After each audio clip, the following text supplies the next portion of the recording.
आज हम शुरू करने जा रहे हैं अपना अगला टॉपिक, इलेक्ट्रोकेमिस्ट्री।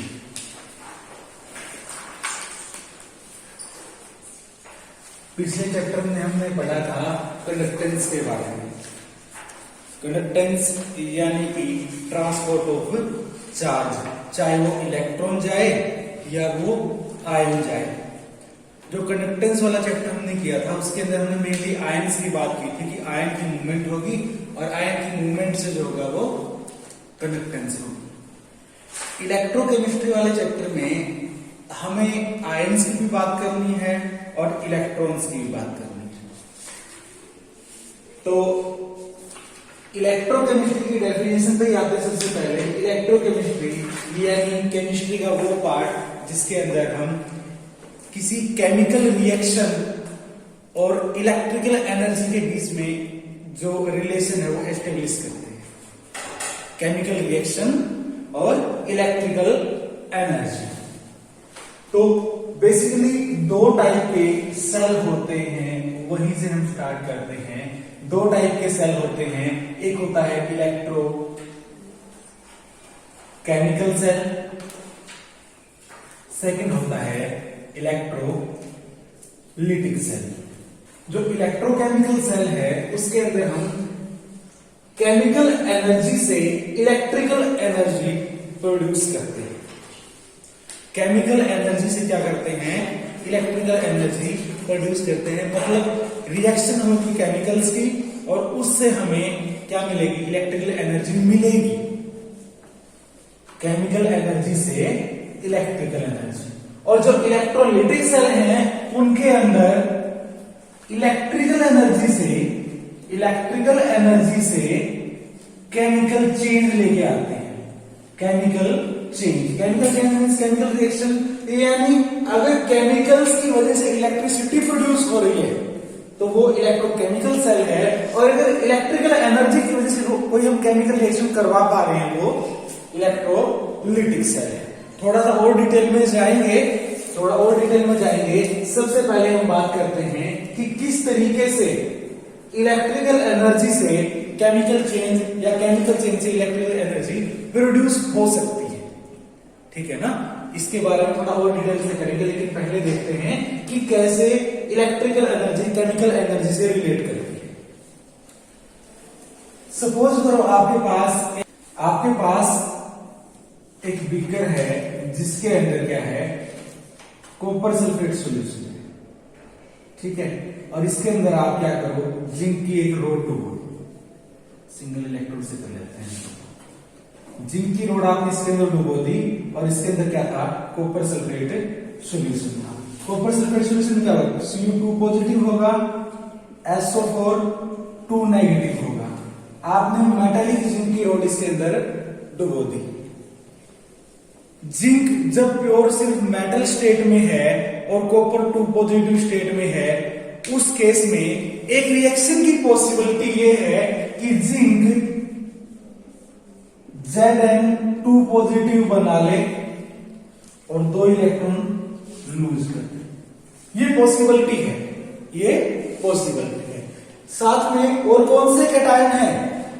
कॉपर के कैटायन है इसके अंदर। कॉपर 2 पॉजिटिव है, Cu2 पॉजिटिव। हो सकता है वो 2 इलेक्ट्रॉन लेके कॉपर मेटल बना ले। ठीक है? ये भी हो सकता है कि जो एक जिंक के एटम ने इलेक्ट्रॉन दिए, कोई दूसरा जिंक का कैटायन वही इलेक्ट्रॉन लेके वापिस से जिंक मेटल बना ले। ठीक है भाई? जिंक है वो प्योर स्टेट में है, कॉपर सारा आयनिक फॉर्म में है, तो 2 ही पॉसिबिलिटी है। पहला तो कि जिंक इलेक्ट्रॉन लूज करे, और जिंक जब इलेक्ट्रॉन लूज किया तो क्या बन जाएगा? कैटायन बन जाएगा। या तो इसका कैटायन ही वो इलेक्ट्रॉन लेके इसी फॉर्म में आ जाए, या फिर जो और बाकी कैटायन है कॉपर के वो इन इलेक्ट्रॉन को लेके एलिमेंटल फॉर्म में आ जाए। ठीक है? तो ये 2 रास्ते हो सकते हैं इन इलेक्ट्रॉन को कंज्यूम करने। ठीक है? जो जिंक ने इलेक्ट्रॉन लूज किए हैं तो जिंक का क्या हो गया? यहाँ पे ऑक्सीडेशन। जिंक का क्या हो रहा है? ऑक्सीडेशन हो रहा है। किसी भी सेल के अंदर किसी भी इलेक्ट्रोड के ऊपर जहां भी ऑक्सीडेशन हो रहा हो वहां हम बोलते हैं उसे oxidation half, that is called oxidation half. जहां पे ऑक्सीडेशन हो रहा है वो क्या है, ऑक्सीडेशन हाफ है। अब अगर जिंक 2 पॉजिटिव 2 इलेक्ट्रॉन लेके जिंक मेटल बना रहा है तो कोई चेंज नहीं आया, जितना जिंक था उतना जिंक आपको मिल गया, यानी यहाँ पे तो कोई नेट केमिकल चेंज आएगा ही नहीं, यानी इस रिएक्शन का लिखने का कोई फायदा नहीं है, बुक में से लिखनी नहीं रखी।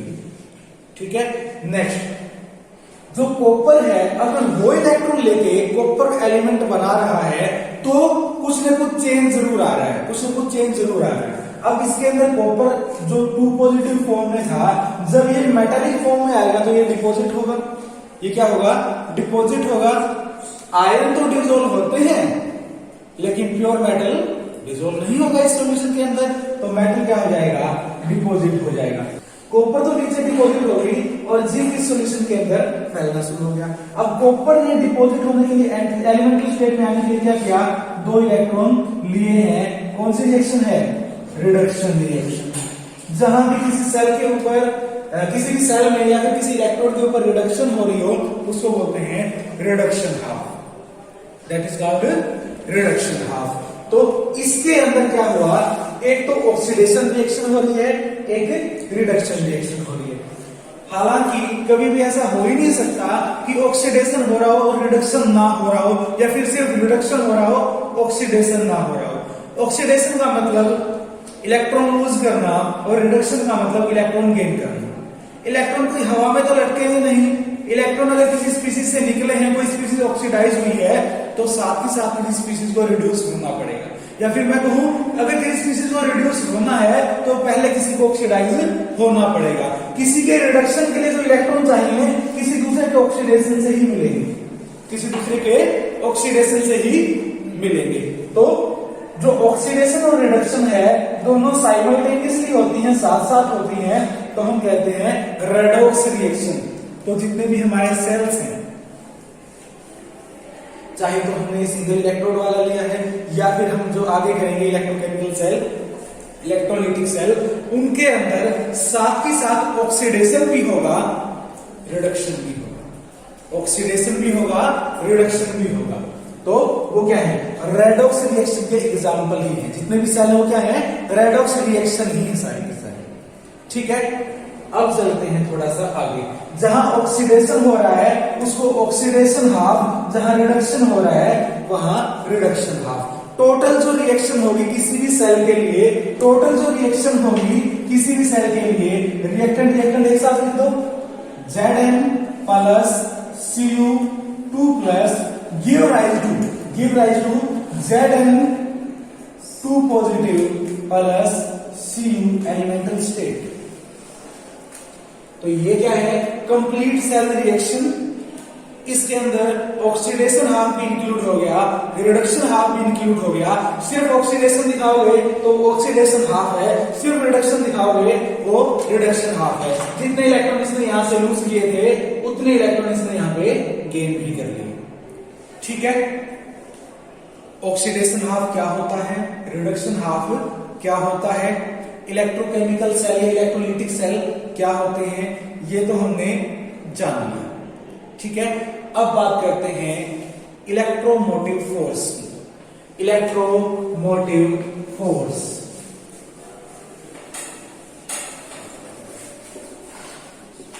इलेक्ट्रोमोटिव फोर्स क्या होती है, देखो हमने अभी एक इलेक्ट्रोड की बात की, सिर्फ एक इलेक्ट्रोड की बात की।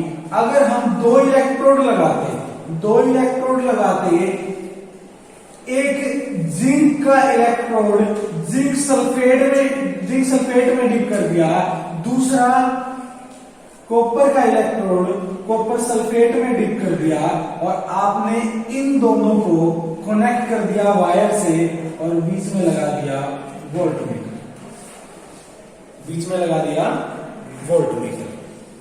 अब जिंक सल्फेट के अंदर जिंक डूबा हुआ है, कॉपर सल्फेट में कॉपर डूबा हुआ है। ठीक है, अगर जिंक 2 इलेक्ट्रॉन लूज करके जिंक 2 पॉजिटिव बनाए, अगर जिंक 2 इलेक्ट्रॉन लूज करके जिंक 2 पॉजिटिव बनाए तो जो जिंक की रोड है वो इसके अंदर डिसोल्व होगी।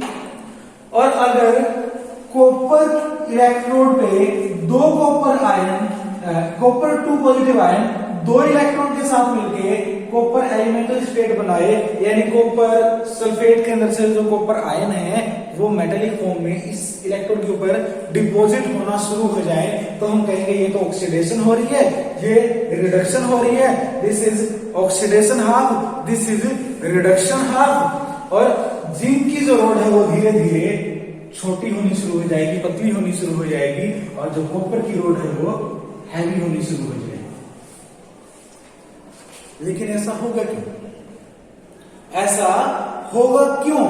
क्योंकि जो जिंक है वो ऑक्सीडाइज होके इलेक्ट्रॉन्स को भेज रहा है, और जो कॉपर है वो इलेक्ट्रॉन्स को, उन्हीं इलेक्ट्रॉन्स को ग्रैब करके रिड्यूस हो रहा है। ये तो ऑक्सीडाइज हो रहा है, ये रिड्यूस हो रहा है। इलेक्ट्रॉन किस केस में जाएंगे? एक तो इलेक्ट्रॉन खींचने वाला हो, एक तो इलेक्ट्रॉन को खींचने वाला हो, एक इलेक्ट्रॉन को भेजने वाला हो। ठीक है ना? एग्जाम्पल लेते हैं, घर पे भैंस रखी किसी ने, जो भैंस का छोटा सा बच्चा होता है, पाटा बोल देते हैं, काटड़ा बोल देते हैं। तो जो पाटा है, पाटा जब कहीं लेके जाना हो, जोड़ में लेके जाना, कहीं लेके जाना है, तो जब वो बहुत छोटा होता है, जब उसे कोई मोटिवेशन नहीं है वहां जाने का, तब क्या करते हैं, एक तो उसके गले में रस्सी बांध के आगे की तरफ खींचता है, और दूसरा उसको पीछे से धक्का देता है, दूसरा उसको पीछे से धक्का देता है। किसी को यहां से वहां तक जाना है तो एक तो खींचने वाला हो, एक इसको धकेलने वाला हो। इन दो ही केसेस में ये आगे जाएगा। सेम इलेक्ट्रॉन के साथ है, ये रिड्यूस होने के लिए इलेक्ट्रॉन को खींचेगा और ये ऑक्सीडाइज होकर इलेक्ट्रॉन्स को देगा। जो टोटल इलेक्ट्रॉन के ऊपर फोर्स लगेगा मूव करने के लिए, that is called electromotive force, या फिर EMF, इलेक्ट्रोमोटिव फोर्स। तो इलेक्ट्रोमोटिव फोर्स क्या है? इलेक्ट्रॉन पे लगने वाला वो फोर्स जो किसकी वजह से लगता है? इलेक्ट्रॉन को लूज करने वाले के पुश से, और इलेक्ट्रॉन को लेने के लिए जो आतुर है उसके पुल से। ये तो पुश कर रहा है इलेक्ट्रॉन को, ये पुल कर रहा है। पुश एंड पुल मैकेनिज्म के साथ इलेक्ट्रॉन्स की मूवमेंट हो रही है। ठीक है, तो इलेक्ट्रोमोटिव फोर्स क्या है? इलेक्ट्रोमोटिव फोर्स है इलेक्ट्रॉन्स के मूव करने के लिए जो फोर्स रिस्पॉन्सिबल है वो वाली फोर्स। ठीक है, आगे चलते हैं।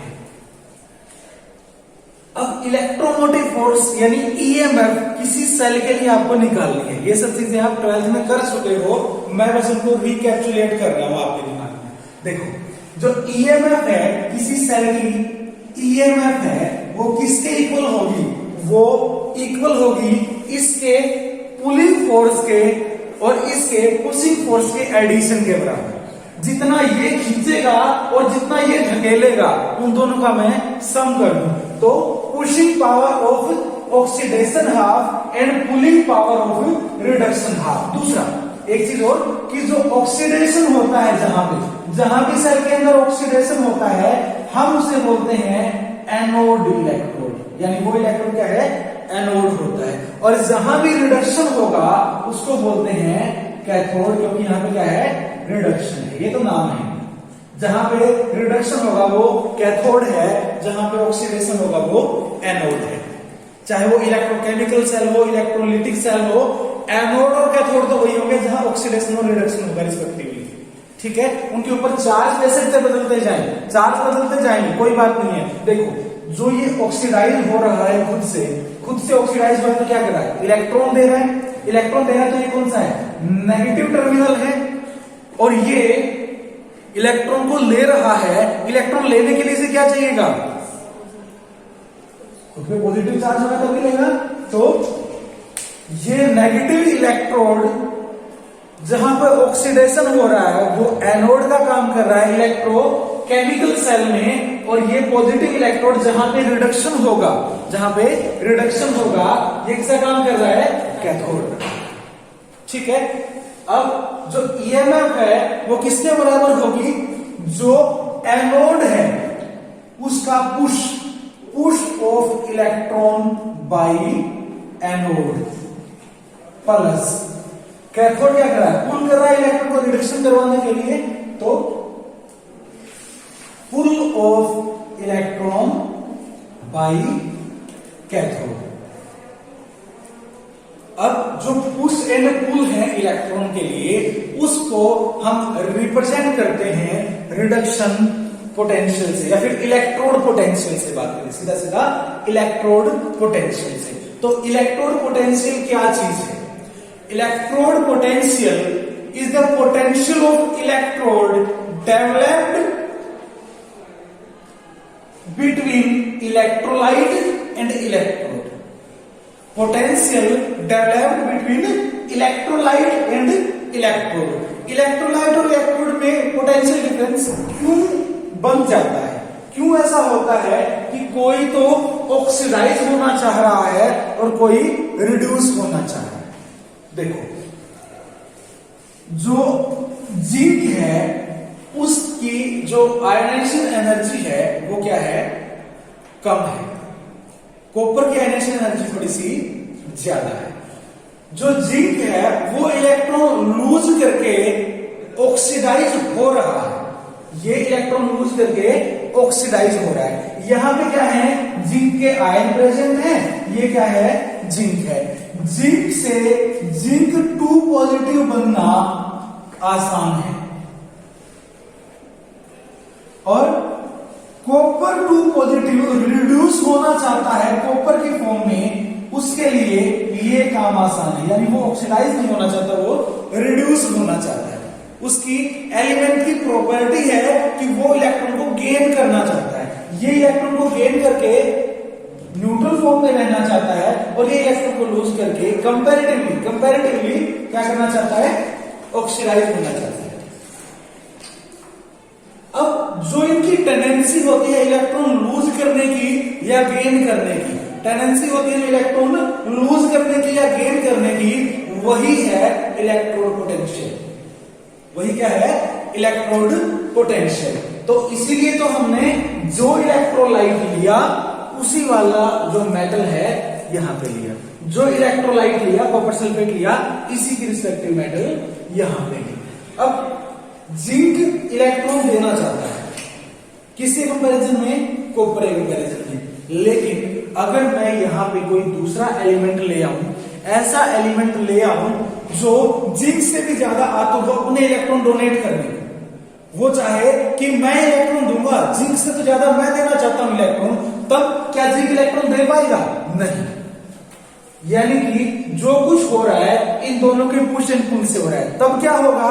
अगर जिंक से ज्यादा इलेक्ट्रॉन डोनेट करने वाला इलेक्ट्रोड यहां पे हुआ, तो वो इलेक्ट्रॉन ज्यादा पावर से इस तरफ डोनेट करना शुरू करेगा। जब ये इसकी पावर ज्यादा है इलेक्ट्रॉन डोनेट करने की, ये यहां से धक्का मारने लग जाए तो ये उतना जोर का धक्का नहीं मार पाएगा, तो उसके कंपैरेटिव में इसका क्या लगेगा? सिर्फ पुलिंग फोर्स लगेगा, क्योंकि ये तो ज्यादा इलेक्ट्रॉन डोनेट देना चाहेगा और ये उसके कंपैरिजन में कम देना चाहेगा, तो इसको इलेक्ट्रॉन लेने पड़ेंगे उससे, उसकी बात माननी पड़ेगी। तो पुश एंड पुल जो मैकेनिज्म है वो किस वजह से है? उनकी इनहेरेंट प्रॉपर्टी, उन एलिमेंट की इनहेरेंट प्रॉपर्टी। ठीक है, और इस इनहेरेंट प्रॉपर्टी को बोलते हैं इलेक्ट्रोड पोटेंशियल या फिर रिडक्शन पोटेंशियल। दो तरह का पोटेंशियल होता है। इलेक्ट्रोड पोटेंशियल को दो तरीके से लिखा जाता है। इलेक्ट्रोड पोटेंशियल एक होता है ऑक्सीडेशन पोटेंशियल, दूसरा रिडक्शन पोटेंशियल।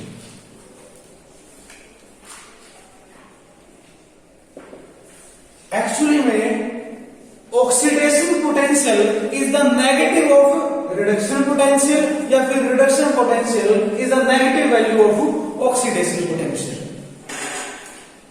एग्जैक्टली सेम होगा किसी के लिए भी, यानी कि जिंक से जिंक 2 पॉजिटिव जाएगा, जितने वोल्ट इसका ऑक्सीडेशन पोटेंशियल होगा, जितने वोल्ट, तो जिंक 2 2 पॉजिटिव से जिंक बनाने के लिए उसका नेगेटिव हो जाएगा, बस जस्ट नेगेटिव हो जाएगा, ठीक है नहीं। तो ये क्या है, इनहेरेंट प्रॉपर्टी है किसी भी एलिमेंट की कि वो इलेक्ट्रॉन लेना चाहता है और कितना लेना है, कितना देना चाहता है, ठीक है। इसको दो वे में रिप्रेजेंट करते हैं, oxidation potential and reduction potential. जो रिडक्शन पोटेंशियल है एलिमेंट्स के उन रिस्पेक्टिव ऑक्सीडेशन स्टेट में उनको अरेंज किया जाता है डिक्रीजिंग ऑर्डर में, यानी रिडक्शन पोटेंशियल जो सबसे ज्यादा है वो सबसे ऊपर और नीचे की तरफ जाते जाते रिडक्शन पोटेंशियल सबसे कम वाला सबसे नीचे। जो पीरियोडिक टेबल है उसके अंदर जो फ्लोरीन है वो सबसे ज्यादा रिड्यूस होना चाहता है, तो उसका रिडक्शन पोटेंशियल सबसे ज्यादा पहला एलिमेंट फ्लोरीन आता है। और जो लिथियम है वो दूसरों को रिड्यूस करना चाहता है, खुद ऑक्सीडाइज होना चाहता है, तो उसका रिडक्शन पोटेंशियल सबसे कम इलेक्ट्रोकेमिकल सीरीज में जो लिथियम है वो सबसे नीचे आता है। यानी कि मोस्ट इलेक्ट्रोपॉजिटिव का रिडक्शन पोटेंशियल कम होगा, मोस्ट इलेक्ट्रोनेगेटिव का जो रिडक्शन पोटेंशियल है वो सबसे ज्यादा होगा।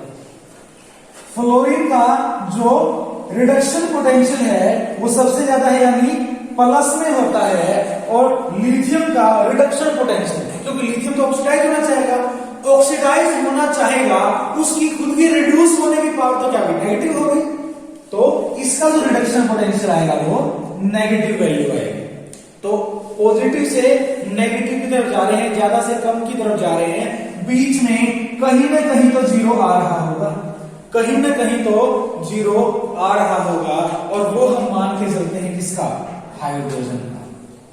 हाइड्रोजन का रिडक्शन पोटेंशियल या ऑक्सीडेशन पोटेंशियल या इलेक्ट्रोड पोटेंशियल हम जीरो मान के चलते हैं स्टैंडर्ड स्टेट में। यानी कि हाइड्रोजन गैस का 1 एटमॉस्फेरिक प्रेशर और hydrogen ion H positive concentration 1 मोल पर लीटर, उस केस में जो इलेक्ट्रोड पोटेंशियल है वो हम जीरो मान के चलते हैं। और बाकी फ्लोरीन से लेकर लिथियम तक हम इसको जीरो मान के कैलकुलेट करते हैं। देखो हमने बात की जो इलेक्ट्रोमोटिव फोर्स या ईएमएफ होगी सेल की, वो दोनों इलेक्ट्रोड पे डिपेंड करेगी। अगर इलेक्ट्रोड्स का मटेरियल चेंज हो जाता है तो उनकी इनहेरेंट प्रॉपर्टी इलेक्ट्रॉन को लेने या छोड़ने की, रिड्यूस होने की, ऑक्सीडाइज होने की, वो कम ज्यादा होगी। एलिमेंट चेंज कर दिया तो अलग अलग हो जाएगी। तो उसके ऊपर डिपेंड करता है कि इलेक्ट्रॉन मूव करेगा कि नहीं करेगा। तो उसको निकालने के लिए हमें क्या चाहिए, किसी एक को फिक्स मान लो, किसी एक को फिक्स मान लो, उसका इलेक्ट्रोड एक जगह रख दो, उसके बाद जो भी इलेक्ट्रोड जोड़ोगे टोटल जो फोर्स होगी, एक का अगर फोर्स जीरो मान लिया तो टोटल फोर्स है सेल का वो किसके बराबर होगा, दूसरे वाले इलेक्ट्रोड की वजह से होगा, दूसरे वाले इलेक्ट्रोड की वजह से होगा। तो जो ईएमएफ सेल है, push of electron by anode plus pull of electron by cathode, मैं इसको लिख सकता हूं कि जो कैथोड है जो खींच रहा है, रिड्यूस तो ये होना चाहता है, तो मैं इसको पहले लिख दूं रिड्यूस होने वाले को ई ऑफ कैथोड, ठीक है, प्लस पुश ऑफ एनोड, इसको मैं लिख देता हूं ई ऑफ एनोड। मैंने अभी ई नोड नहीं लिखा है, इसका मतलब ये रिडक्शन या ऑक्सीडेशन मैंने अभी जस्टिफाई नहीं किया है, मैंने अभी जस्टिफाई नहीं किया है। अब जो कैथोड है वो तो रिड्यूस होना चाहता है, तो कैथोड का जो पोटेंशियल है वो तो रिडक्शन पोटेंशियल ही होता है। तो मैं इसको लिखूंगा ई ऑफ कैथोड क्या है, ई नोड कैथोड। लेकिन जो एनोड है वो तो ऑक्सीडाइज होना चाहता है, ठीक है। अगर मैंने इसकी EMF value as it is लिख दी तो ये तो रिड्यूस होने वाली वैल्यू, ये ऑक्सीडाइज होने वाली वैल्यू जो कैंसिल करनी चाहिए वो जुड़ जाएंगी, उनको जोड़ तो हम नहीं सकते। देखो एक तो क्या है पुश है, एक तो क्या है पुल ऑफ इलेक्ट्रॉन, कैथोड वाला तो क्या है पुल, ये तो खींच रहा है, ये इलेक्ट्रॉन खींचने की टेंडेंसी है, ये इलेक्ट्रॉन को लूज करने की टेंडेंसी है। हम इनको सीधे सीधे नहीं जोड़ सकते, घटानी पड़ेगी, ये वैल्यू घटानी पड़ेगी, ठीक है। तो जो ई नोट ऑफ एनोड है वो क्या करना पड़ेगा, हमें घटाना पड़ेगा। यानी कि जो ई ऑफ कैथोड है वो तो क्या है, रिडक्शन पोटेंशियल ऑफ कैथोड, और जो ई ऑफ एनोड है वो ऑक्सीडेशन पोटेंशियल है। उस ऑक्सीडेशन पोटेंशियल को रिडक्शन में कन्वर्ट करेंगे तो यहाँ पे माइनस का सिंबल आ जाएगा।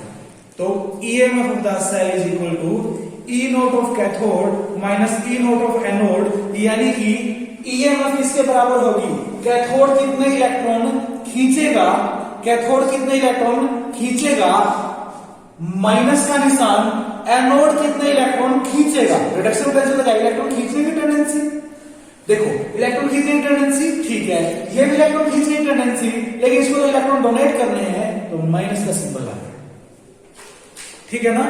तो जो ईएमएफ ऑफ द सेल है वो क्या है, E naught cathode minus E naught anode.